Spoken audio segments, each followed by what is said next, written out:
اور محمد رسول اللہ الگ الگ کر کے دیکھیں تو لا الہ الا اللہ کے تقاضے اس امت پر کیا ہیں؟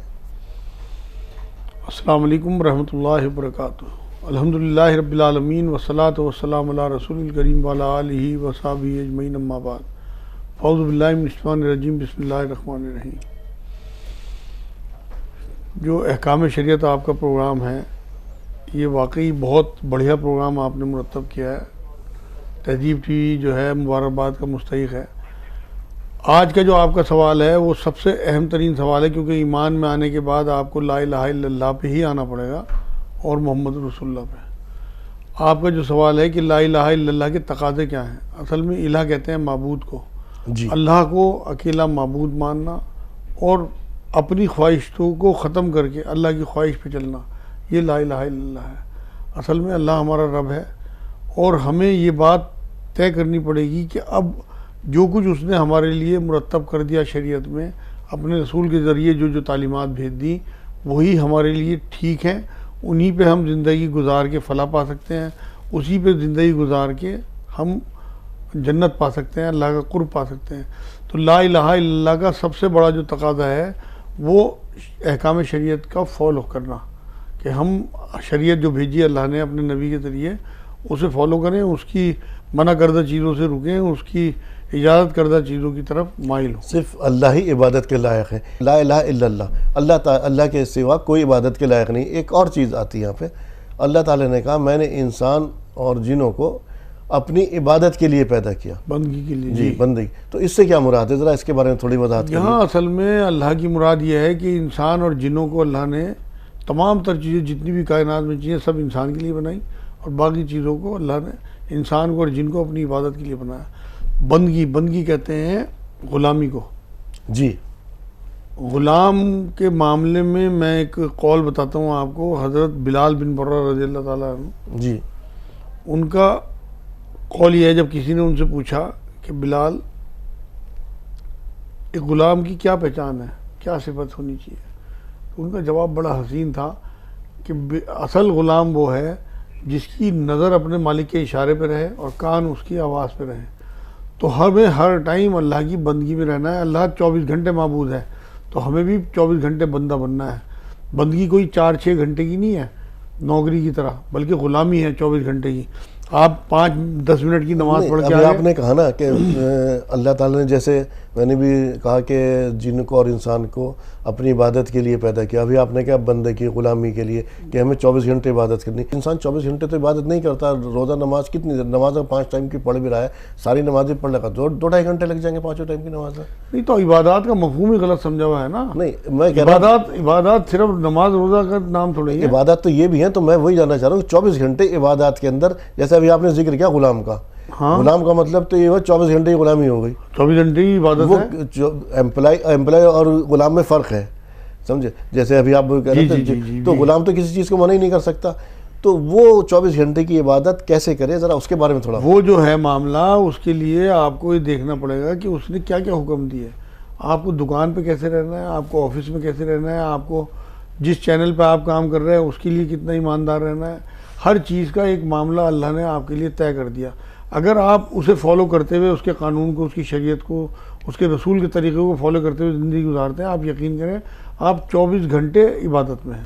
ہم عام طور سے اس وقت بچوں کو کلمہ سکھا دیتے ہیں، کلمہ طیبہ، کہ لا الہ الا اللہ محمد رسول اللہ۔ بچہ بڑی تتلی آواز میں پڑھ بھی لیتا ہے، اور ہمارا کام ختم، کہ بچے نے کلمہ سیکھ لیا بس۔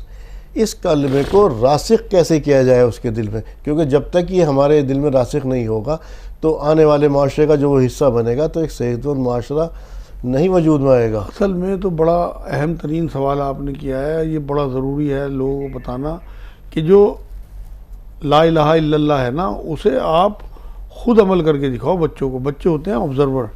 اگر آپ کے عمل میں بچے لا الہ الا اللہ دیکھیں گے کہ ہمارے باپ کا جو رب ہے، ہماری ماں کا جو رب ہے، وہ ایک الہ ہے، اللہ ہے، انہوں نے رب اپنی خواہشات کو، اپنے کاروبار کو، اپنے گھر کو، اپنے کپڑوں کو نہیں بنا رکھا، تو پھر ان کے دلوں میں بھی اللہ اسی طرح راسخ ہوا جیسے اپنے ماں باپ کو کرتے ہوئے دیکھیں گے۔ تو سب سے ضروری عمل ہے لا الہ الا اللہ۔ کہ کلمے کو راسخ کرنے کا طریقہ اپنا، وہ کیا کیا ہمارے عمل ہونے چاہیے جس سے کہ بچے کو یہ کہ دماغ میں کلمہ راسخ ہو جائے؟ سب سے پہلے تو آپ اپنے اندر اللہ کو اتاریں کہ آپ اللہ کو ایک الہ مانتے ہیں، اور وہ آپ کی ایکٹیویٹیز سے ظاہر ہونا چاہیے۔ نیت تو آپ کے اندر ہے، باقی تو آپ کی حرکتیں دکھ رہی ہیں۔ مان لو آپ کے دروازے پہ کوئی آیا اور آپ نے اپنے بچے سے کہہ دیا کہہ دو ڈیڈی نہیں ہے، تو وہ آپ اسے جھوٹ سکھا رہے ہیں جو شریعت کے خلاف ہے، تو وہ آپ لا الہ الا اللہ کے خلاف اسے دے رہے ہیں معاملہ۔ وہ اس ٹائم معصوم نہیں بولے گا، لیکن بڑے ہونے کے بعد اس کے اوپر یہ بات ہر حال میں آیا ہو جائے گی کہ میرے باپ نے مجھے یہ سکھایا۔ ایسے ہی اور معاملہ ہے، مان لو کسی کے پیسے آپ کے پاس ہیں اور آپ اسے ٹائم پہ پیسے نہیں دے رہے، بچہ آپ کا دیکھ رہا ہے کہ آپ بحث کر رہے ہیں، تو وہ اس کا چھوٹا معصوم دل ہوتا ہے، اسے لگے گا کہ اسی طرح کرنا چاہیے، لوگوں کو چکر کٹانے چاہیے، ان کے پیسے نہیں دینے چاہیے، وعدہ خلافی جو ہے وہ ٹھیک ہے۔ تو یہ آپ لا الہ الا اللہ کے خلاف کر رہے ہیں۔ لیکن جب آپ لا الہ الا اللہ کو فالو کرو گے اپنی زندگی میں، اور بچہ یہ دیکھے گا کہ میرا باپ ایک نیک آدمی ہے، لوگوں سے جو وعدہ کرتا ہے بات کرتے ہوئے ہر چیز میں انشاءاللہ، ماشاءاللہ، الحمدللہ، ان سب چیزوں کا یہ بھی چیزیں رکھیں، لیکن یہ پہلے اپنے عمل میں اتاریں، زبانی نہ ہو۔ اصل میں قرآن یہ کہتا ہے کہ تم وہ کہتے کیوں جو کرتے نہیں، تو ماشاءاللہ، الحمدللہ، یہ آپ کی زندگی میں اترنا چاہیے، زبان پہ نہیں صرف، کیونکہ ایسا نہ ہونا کہ آپ صرف زبانی جمع خرچ کر رہے ہوں، اس کا بھی بڑا غلط اثر پڑتا ہے۔ یہ منافقت ہے کہ آپ کے عمل میں تو کوئی چیز نہ ہو اور آپ ظاہر وہ چیز کر رہے ہیں۔ اور منافقوں کے بارے میں اللہ نے قرآن میں یہ کہا ہے کہ یہ کافروں سے بھی نچلے درجے میں ہوں گے دوزخ میں۔ تو اس لیے بہت ڈرنے کی بات ہے، ہمیں اپنا کہنا کرنا ایک کرنا ہے، جتنا ہم کہیں اتنا عمل کر کے اگر ہمارے عمل میں اس میں تضاد ہے پھر تو منافق کے درجے میں آ گئے نا۔ نہیں، اصل میں کمزوری ہو سکتی ہے، کمزوری ہوگی۔ ہاں، منافقت تو یہ بھی ہے نا کہ جڑیں کھودنا، کہ دل میں آپ کے کلمہ ہو ہی نہ، یہ تو گناہوں کی طرف آدمی مگر بالکل ایک طرف سے خارج، ہاں نہیں، ایک دم خارج نہیں ہوتا، اور وہ مطلب اس کا علاج کر سکتا ہے۔ اسے بیماری کہا، دل کی بیماری منافقت کو، تو بیماری کا تو علاج ہوتا ہے نا۔ اور منافقت کا جو علاج ہے وہ انفاق ہے، زیادہ زیادہ اللہ کی راہ میں بانٹیں۔ جو چیزیں اللہ نے آپ کو دی ہیں، وہ چاہے صحت ہو، علم ہو، پیسہ ہو، خوبصورتی ہو، آپ کا رتبہ ہو، آپ کی بات ہو، آپ کی سفارش ہو، وہ ان محرومین میں بانٹیں جنہیں یہ چیزیں نہیں ملی۔ آپ نے کہا عمل سے اس کو، بچے کو یا اس کو سکھائیں۔ اگر یہ لا الہ الا اللہ ہی ہمارے ساتھ ہوگا تو وہ ہمارے سارے کام، چاہے ہماری دکان کا ہے، آفس کا ہے، اگر ہمارے سر پر یا یہ سوار ہو گیا کہ ہمارے دلوں میں راسخ ہو گیا اللہ ایک ہے، تو پھر تو یہی 24 گھنٹے کی عبادت بن گئی نا، ہمارے کھانا پینا، وہی تو میں نے شروع میں کہی تھی، اللہ کا حکم کیا ہے، ہمارا اٹھنا بیٹھنا، کھانا پینا، یہاں تک کہ بیوی کے پاس جانا بھی عبادت ہے۔ ہاں، تو وہ ساری چیزیں سب وہ جو ایک طریقہ بتا دیا ہے، کانسٹیٹیوشن ہے یہ۔ اچھا، اب اس کے آگے آتے ہیں محمد الرسول اللہ، اب اس کے کیا تقاضے ہیں، ذرا اس کے بارے میں تھوڑا بتا۔ اصل میں سورہ حشر کی 7 نمبر آیت میں اللہ رب العزت نے یہ بات کہی ہے کہ نبی جو تمہیں دیں وہ لے لو، جس سے روکے اس سے رک جاؤ۔ یہ محمد الرسول اللہ ہے، جو نبی اکرم صلی اللہ علیہ وسلم کی حد درجے کی محبت، حد درجے کی اطاعت، حد درجے کی پیروی کہتے ہیں پیر میں پیر رکھنے کو۔ تو اگر آپ حد درجے کی پیروی رسول اکرم صلی اللہ علیہ وسلم ہی کریں گے، حضور نے ایک بار یہ بات فرمائی کہ تم مومن ہو ہی نہیں سکتے جب تک تمہیں اپنے ماں باپ، بہن بھائی، مال متا، ہر چیز سے زیادہ جو ہے، میں اپنی جان سے بھی زیادہ میری محبت۔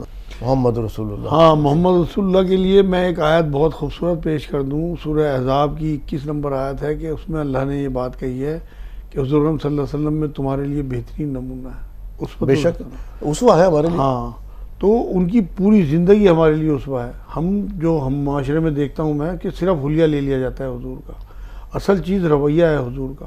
حلیے کی اہمیت بہت ہے، لیکن وہ بعد میں، پہلے آپ حضور صلی اللہ علیہ وسلم کا رویہ، آپ رویہ فالو کریں۔ حضور کس طرح اپنی بیویوں کے ساتھ تھے، کیسے اپنے پڑوسیوں کے ساتھ تھے، کیسے اپنے صحابہ کے ساتھ تھے۔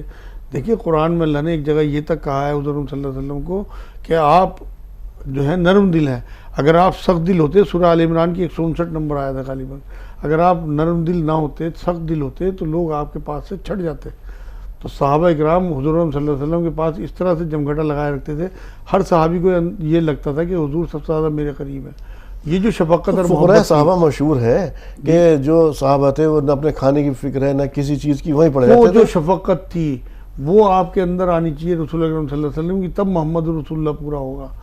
آپ کا جو محمد رسول اللہ ہے وہ آپ کی ایکٹیویٹیز سے نظر آنا چاہیے لوگوں کو۔ ایک غلام جو حضرت زید بن حارثہ تھے، غلام تھے جی، لیکن اپنے گھر والوں کے ساتھ نہیں گئے، ان کے گھر والے لینے بھی آ گئے، تو یہ کہا کہ ماں باپ کو چھوڑ دیا حضور نے چھوٹ دے دی تھی جانا چاہے۔ جی جی بالکل۔ تو اصل میں تو بات یہ ہے کہ ہمارے لیے بہترین نمونہ ہے حضور میں۔ تو محمد رسول اللہ تب پورا ہوگا جب ہم حضور کا حلیہ، حضور کا رویہ، حضور کی ایکٹیویٹیز، حضور کا مشن کیا مشن تھا حضور آخری خطبے میں کہہ کے گئے کہ جو یہاں موجود ہیں وہ ان تک پہنچا دیں جو یہاں موجود نہیں ہے. تو وہ جو پیغام حضور صلی اللہ علیہ وسلم لے کے آئے تھے قرآن کا پیغام، اسے اپنی زندگی میں اتاریں، لوگوں تک پہنچائیں جو محروم ہیں، ان تک قرآن نہیں پہنچا. تب آپ محمد رسول اللہ کو پورا کرنے والے بنیں گے، اور وہ پورا کرتے ہوئے آپ کو دیکھیں گے بچے، تو پھر ان کے اندر بھی محمد رسول اللہ. اصل میں رسول مان لینا یہ ہے کہ جو وہ دیں وہ لے لو، جس سے روکے اس سے رک جاؤ. اور قرآن تو یہ بھی بات کہتا ہے کہ نبی اپنی طرف سے کوئی بات نہیں کہتے. سورہ نجم کی آپ آیت پڑھیں 2 اور 3، خود سے کچھ نہیں کہتے، بلکہ جو اللہ ان سے کہلوانا چاہتا ہے وہ کہتے ہیں، وہی کہتے ہیں. تو نبی اپنی طرف سے جب کچھ کہتے ہی نہیں، تو آپ نبی کی اطاعت اگر کر رہے ہیں، آپ عملاً نبی کی اطاعت کر رہے ہیں، اصلاً آپ اللہ کی اطاعت کر رہے ہیں. تو کیونکہ نبی کو جو بھی حکم دیتے ہیں اللہ دیتے ہیں، تو ہمیں یہ جتنی بھی حضور صلی اللہ علیہ وسلم کی ہم سنتوں پر عمل کرتے ہیں، ہمیں یہی سمجھنا چاہیے کہ اصلاً اللہ کی اطاعت ہے. یہ ہم اطاعت اللہ کے حکم سے کر رہے ہیں نبی اکرم صلی اللہ علیہ وسلم کی. تو تب ہمارا پورا کلمہ ہوتا ہے. ہمارے ہاں تو صرف زبانی اس کی تسبیح پڑھی جاتی ہے نا، اسے زندگی میں اتارنا ہے، عمل میں اتارنا ہے. دراصل اسے بھی ہم نے اپنے حصول ثواب کا ہی ذریعہ بنا لیا. اور دوسری بات ایک اور کہنا چاہ رہا ہوں، دیکھیے محاسبہ تو سب کا ہوگا، لیکن اگر کسی تک دعوت ہی نہ پہنچی ہو اس کلمے کی، اصل میں وہ تو اللہ اپنے آپ کو انصاف والے کہتے ہیں. تو اگر دعوت نہیں پہنچی ہوگی تو وہ شاید بچ جائیں، لیکن اللہ نے اور انتظام کر رکھے ہوں گے انہیں چوکانے کے. لیکن وہ لوگ پھنس جائیں گے جنہیں دعوت پہنچانے کا حکم تھا. ان کے پاس ایک جواز تو ہے کہنے کے لیے، لیکن اتنا تو اللہ تعالیٰ نے ہر ایک کو عقل سلیم عطا کی ہے نا، کہ اللہ بھلے سے کچھ روزہ نماز نہ کیا ہو لیکن شرک نہ کرے. اللہ واحد ذات تو اللہ کو مانے. اصل میں شرک کے بارے میں پہلے بتانے والے بھی تو ہوں جنہیں پتہ ہے کہ شرک بڑا ظلم ہے. قرآن میں اللہ نے کہا شرک ظلم ہے. دیکھیے میں حضرت ابراہیم علیہ السلام کی وہ لیتا ہوں مثال. حضرت ابراہیم علیہ السلام کو ابھی وحی بھی نہیں آئی، نہ ابھی نبوت کا ظہور بھی نہیں ہوا ہے. انہوں نے دیکھا شروع میں ہی بیٹھ کر کہ میرا باپ یا چچا جو بھی وہ بت بنا رہا ہے اس کو، کہ اس نے انکار کیا یہ بت ہم ہی بنا رہے ہیں اور ہم ہی سے پوچھ رہا ہے. پھر انہوں نے کہا یہ میرا خدا نہیں ہو سکتا. پھر انہوں نے اپنی والدہ سے سوال کیا کہ میرا خدا کون ہے؟ تو انہوں نے کہا کہ تمہارا خدا بادشاہ کے بارے میں، نمرود کے بارے میں کہا کہ آپ کا خدا کون ہے؟ کہ شوہر. تو وہ بھی ان کی سمجھ نہیں آیا. تو پھر دوسری دفعہ انہوں نے کہا اچھا ہو سکتا ہے شاید یہ سورج میں رہا ہو، لیکن سورج بھی غروب ہو گیا. تو ایک جو جہاد وہ تھا نا، جو اس کے بارے میں تلاش تھی، جستجو جو تھی، میں تو اس وقت بلکہ میرا تو ایک یہ آتا بات کے ذہن میں کہ شاید انسان جو ہے نا ایک طرح سے بیدار، ایک طرح سے سمجھداری اس وقت ہوا پہلی بار کہ اس نے خود، وہی تو بعد میں آئی ان پر نازل ہوئی.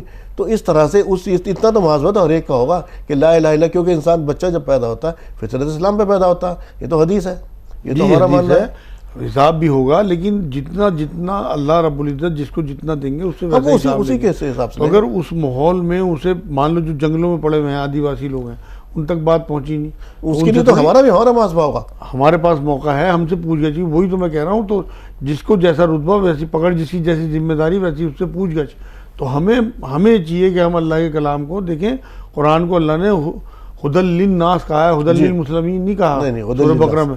تو یہ تمام انسانیت کے لیے جو ہے وہ ہدایت ہے، اور اس کی ذمہ داری ان لوگوں تک ہے جن کے پاس یہ امانت ہے کہ یہ ان لوگوں تک پہنچائیں جن کے پاس یہ نہیں پہنچا.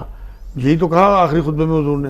اب ہم خود ہی نہیں پڑھتے اسے، ہم صرف اسے ثواب کی نیت سے لے کے بیٹھ جاتے ہیں. جب تک ہم اسے سمجھیں گے نہیں اس میں کیوں اللہ نے کیا بات کہی، کس طرح زندگی گزاریں، کس طرح آخرت میں ہمارے کام آیا، کس طرح گواہ بنے گا وہاں. جب ہمارے پاس کچھ ہوگا تبھی تو ہم دوسرے کو دیں گے.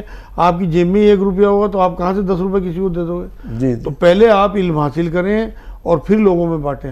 آپ اگر بہت ہمت نہیں رکھتے دعوت کی تو آپ کم سے کم قرآن ہی پیش کرنا شروع کر دیں.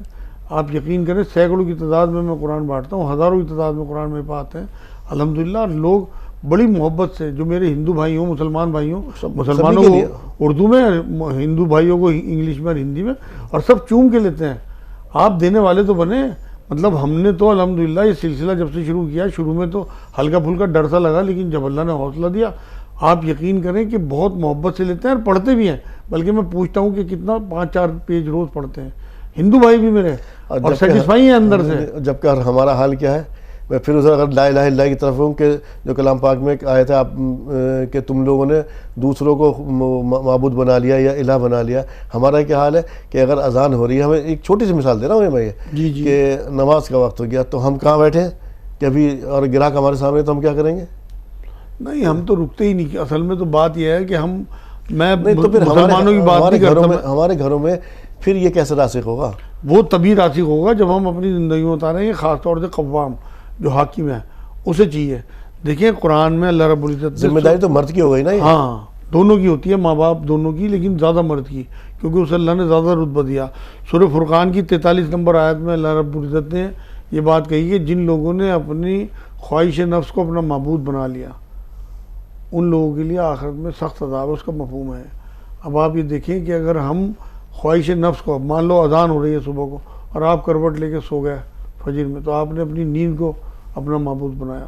آذان ہو رہی ہے اور آپ نماز چھوڑ کے اپنے گاہک سے نمٹ رہے تو آپ نے گاہک کو اپنا معبود بنایا. تو یہ تو شرک کے زمرے میں آ گیا، بھلے سے یہ خفی شرک میں آئے.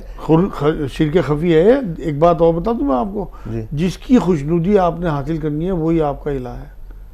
صحیح. آپ اگر لوگوں کی خوشنودی حاصل کر رہے ہیں نا، اپنی بیوی کی، اپنے بچوں کی، اپنے رشتہ داروں کی، اپنے دوستوں کی، وہی آپ کا الہ ہے. خوشنودی ہمیں اللہ کی حاصل کرنی ہے، وہ ہمارا الہ ہے. اس کے تابع رہتے ہوئے ہم نے رسول اکرم صلی اللہ علیہ وسلم کے طریقے پہ چلتے ہوئے باقی سب کی خوشنودی کا خیال رکھنا ہے.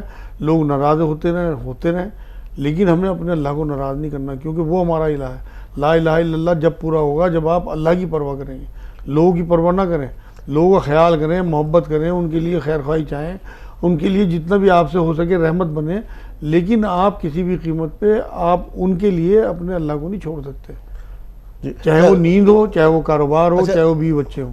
اچھا دوسری اور چیز ہے، اگر ہمیں کسی چیز کی خواہش ہوتی ہے یا کسی چیز کی ہمیں ضرورت ہے تو ہمارا طریقہ کار تو ہم تو اللہ کو جب ہی مانیں گے نا، لا الہ الا اللہ کہ نہیں ہے کوئی معبود اللہ کے سوا.